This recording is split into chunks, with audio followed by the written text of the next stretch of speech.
Om Mani Padme Hum, Om Mani Padme Hum, Om Mani Padme Hum. Greetings, awakened masters of the new earth.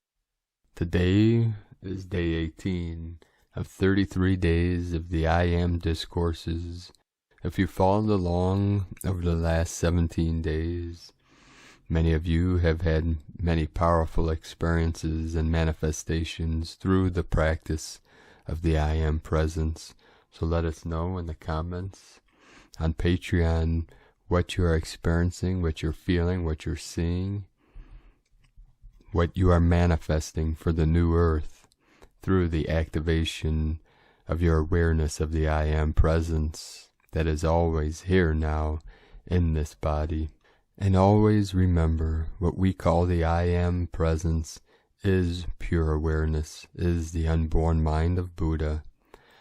We say all things are perfectly resolved in the unborn, which is the I Am Presence.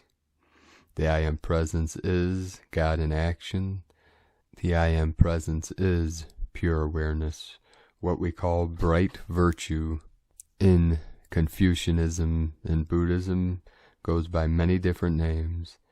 Indestructible diamond light, the golden Buddha body, the gold dragon body in the Taoist arts, the body of Ra in Egyptian, which is rainbow body, or light body, what we call homo luminous, beings of eternal light, eternal life. I am the way, the truth, and the life. So we begin day 18 of 33 days of I Am Discourses.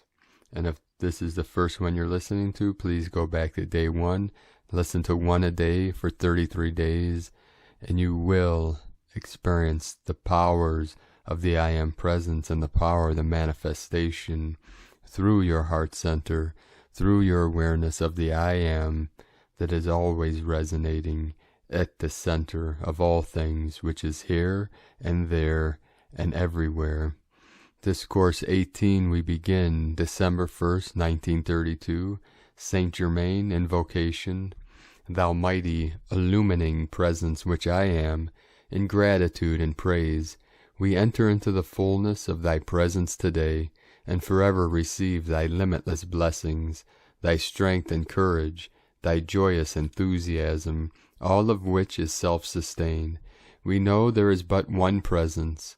I am that presence of all activity, all wisdom and power, and in the freedom of that mighty presence we stand serene, unmoved among all outer things which seem to point to the contrary.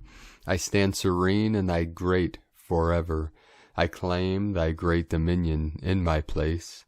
I stand in the radiance of God eternal, ever looking thee full in the face. I bring you greetings from the great host, and also their blessings for the happy enthusiasm which has been entered into. We shall endeavor to sustain you in that joyous enthusiasm as the hub of this radiation, because all the students will feel and act it. Far more has been accomplished this week than was anticipated, and we enter with you into the great rejoicing. The loving blessing of each student unto the other is most commendable, and this simple thing will open the door, oh so wide, to receive the fullness intended for them. The Discourse. I would be so pleased to have every one of our students, just at this time especially, use this statement with all the enthusiasm they can command. I am, I know I am, the use of God's limitless opulence. Here I wish to explain that when there is a group of students in accord, working from the same principle, and they use this statement, they not only bring into their own world and use this great opulence, but they bless their associate students with the same thing, because I am the presence in each one. This is the mighty power of cooperative action, which everyone should use. The students who maintain a loving blessing to each other are really held in the embrace of the great I Am Presence, and when they acknowledge its action, they are commanding the same blessing and action for the other students that they are for themselves. This is the correct attitude to be sustained, and if maintained sincerely in the heart of each one, no one within this embrace will want for any good things. But the student who allows any feeling to remain of unkindness to the others will shut himself away from this great radiance and blessing.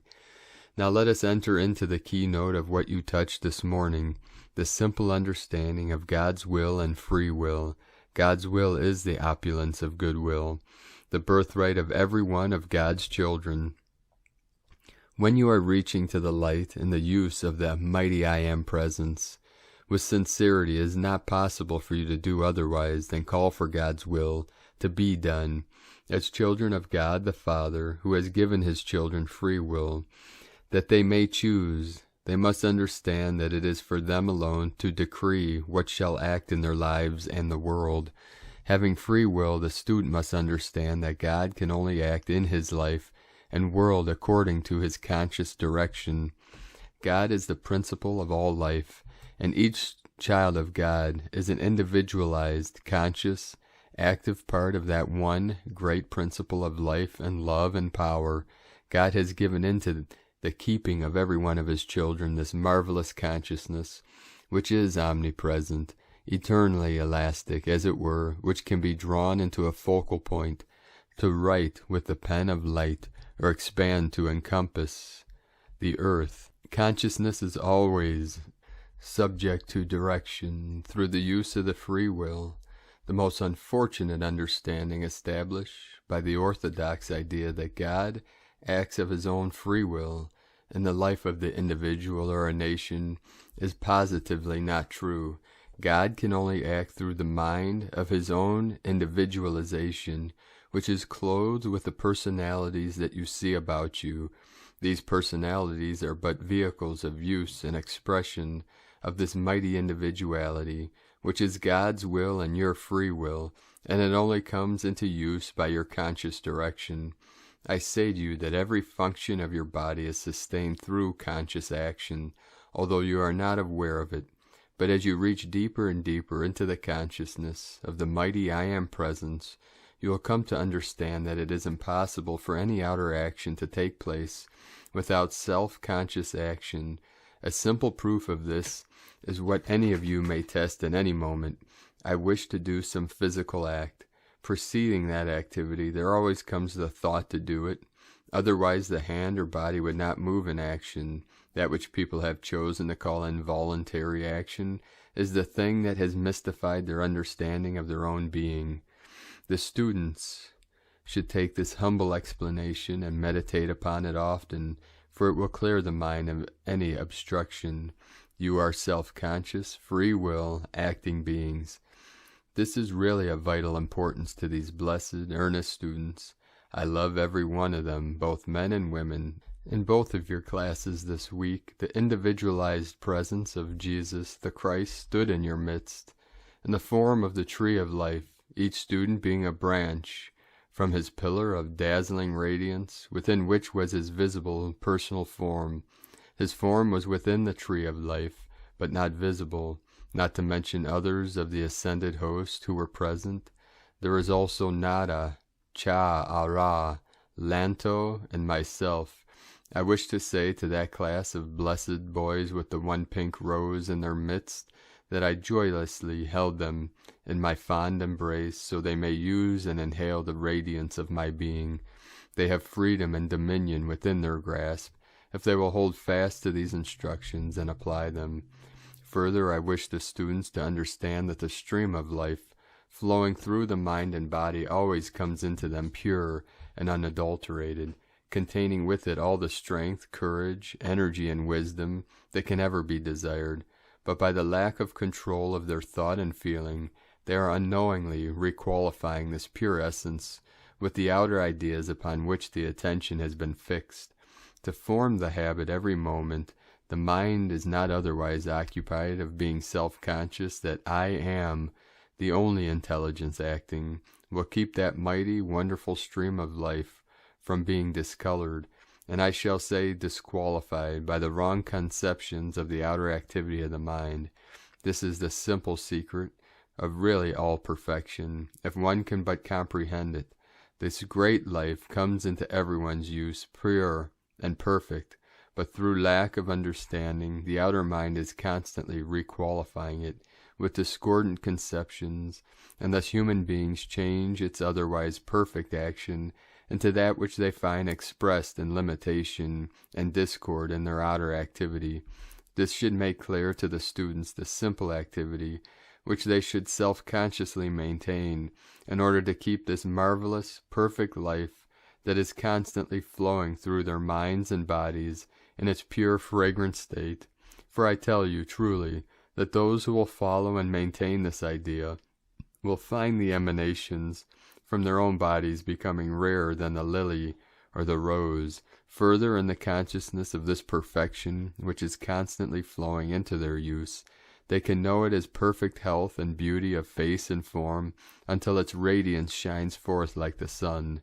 O beloved students, when it is so simple, requiring so little consciously sustained effort, is it not worth all it's required on your part to enter into the fullness of this life stream and receive its fullness and blessing?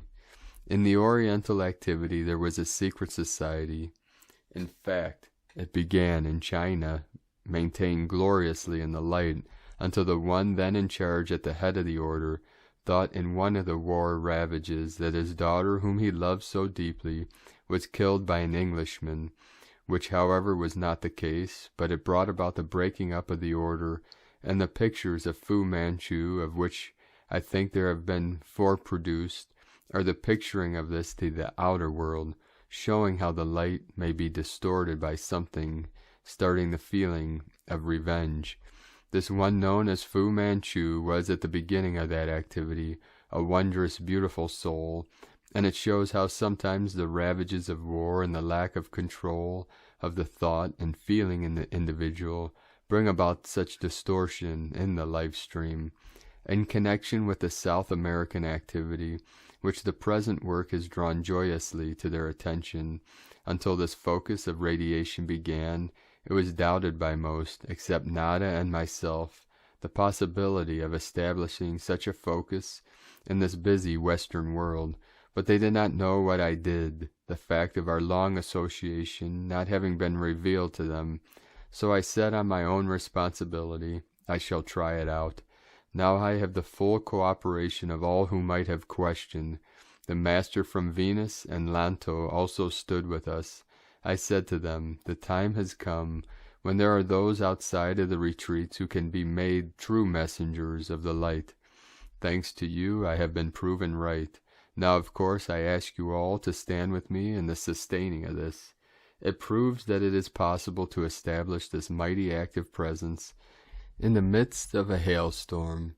I have always maintained this, and most of the time I have stood alone, but the ability of the students to grasp the use of the I Am Presence is making tremendous things possible, and I say sincerely for your encouragement that with this marvelous condition maintained, which has come to this point, it is not impossible to have various ones of these ascended beings sit in your midst, as visible as your own physical bodies, and speak to you. This is not just a matter of the desire of the students for it, but rather the preparation of the students for it. Until recently, of course, this good brother has not known it, but for 30 years he has been prepared for it. Half of that time yours, Mrs. G. W. Ballard's preparation was going on in the invisible, and it has been a remarkably beautiful thing to all who have observed it. Question: the other night, while in deep meditation, I heard the words, into the city of Delhi. Answer, which really means into the city of light. Question: on Monday, November 29th, 1932, I heard in the morning before the discourse, and again today before the discourse, the words of Jesus, Ye have been with me in my sorrows. Ye shall now behold me in my glory, and see the reward which my Father doth give me. Answer: and so shall it be in your outer experience. The very words which Jesus used from time to time, all may use, and will use sometime, somewhere with fulfillment, for the words he used at all times were life, and contained within them that ascended life, or perfect life.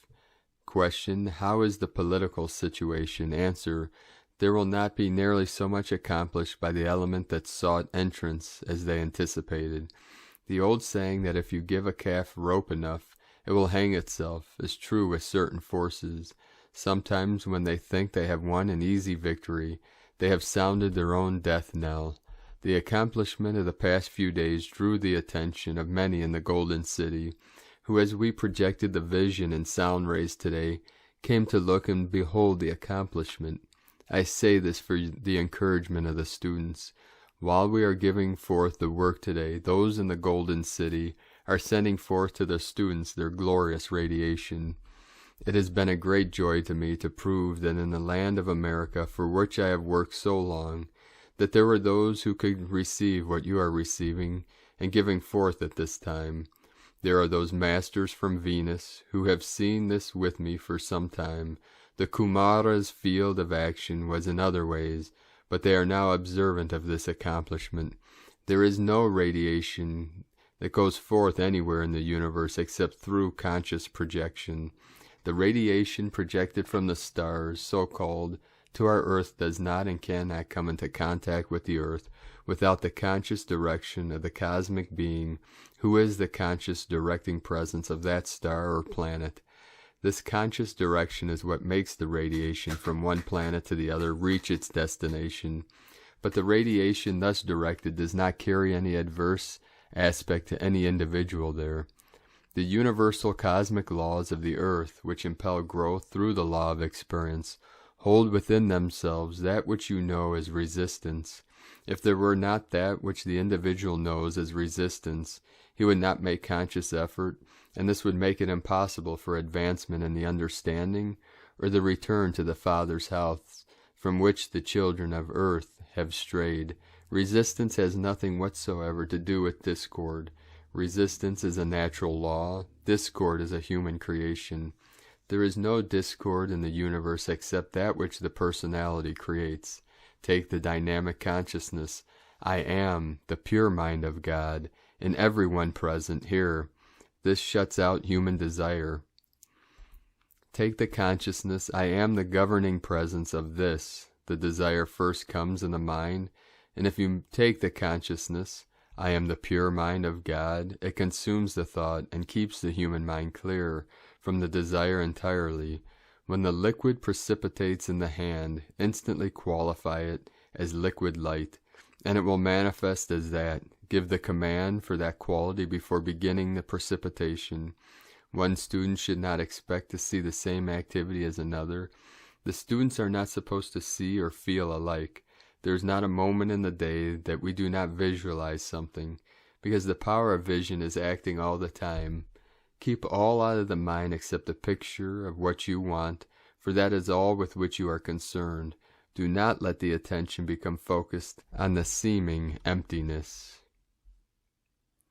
Benediction in great devotion, in the fullness of our hearts of love, in the fullness of our adoration to the God presence which I am, the ascended Jesus Christ, we pour forth our gratitude and praise for the sustaining presence, the good of every description held within this radiance, of which we are receiving hourly, thou mighty presence. As we find ourselves held within thy mighty embrace, we become imbued with thy radiant intelligence, thy marvelous strength, thy invincible courage to hold constantly within thy mighty light. We thank thee. And this concludes day 18 of our 33 days of discourses. There is an old Buddhist saying from Zen master Bankei that would say, all beings are born perfectly awakened Buddhas, and that pure awareness is converted to the three hells in the matrix, the frightened animal, the hungry ghost, and the angry demon. These are negative emotions, feelings, and thoughts. All things begin as a thought, then a feeling, and then a manifestation. In the stillness of an emptiness of no thought is no movement, no feeling, no world, no sensory perception, and it is through the motion, through the movement of our I am presence, God in action, that we bring into emanation, into fruition, into manifestation, that which is held within our consciousness, within the mind of God, and then through the mind of man, from the central sun to our sun, and to all the sons and daughters of the Great Spirit. I am here now to change, transform, transmute all that no longer serves humanity, to manifest heaven on earth. And we do this through the conscious effort, the conscious intent of our I Am presence and what we wish to see, feel, desire. And I know that all of us working together will manifest a realm of infinite abundance, infinite light, infinite joy, bliss, what Paramahansa Yogananda would call eternal bliss consciousness. Om Shiva Graksha Babaji Yog. Om Shiva Graksha Babaji Yog. Om Shiva Graksha Babaji Yog.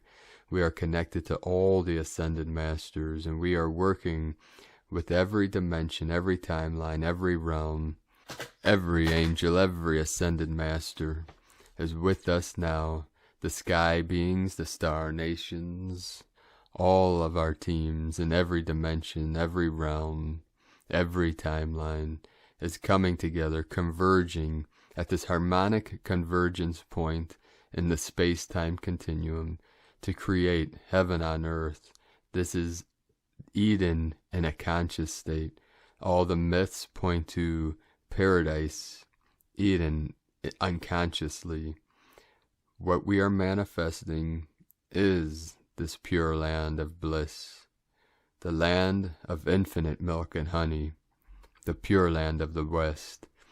Consciously, with our intent and our I Am presence, we manifest together this co-creative experience of eternal heaven, that we never fall from grace again, that we never fall into illusion, delusion, separation.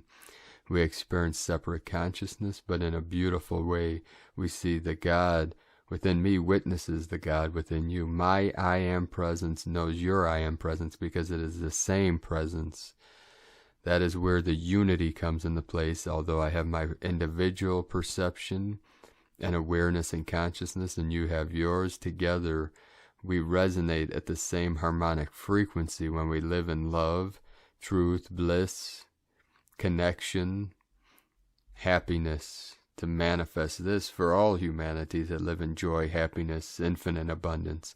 So thank you for joining us on this great journey together and this great mission of manifesting heaven on earth. And keep walking your sacred path with heart, resonating with your I Am presence, knowing that all is in perfection, that I manifest perfection every day in every way. I am getting better and better, better at my arts, better at my skills, and better at manifesting my true heart's desire, my true heart's delight. And I delight in the love that is God, that is source everywhere and everyone and everything, and perfection, total perfect harmony, perfect peace, perfect joy, perfect bliss, perfect health, everything resonating at the vibration and the frequency of perfection and beauty and grace. And in deep gratitude I bow to you, beloved being of light. The eagle and the condor send you much love, blessings, and light. Namaste.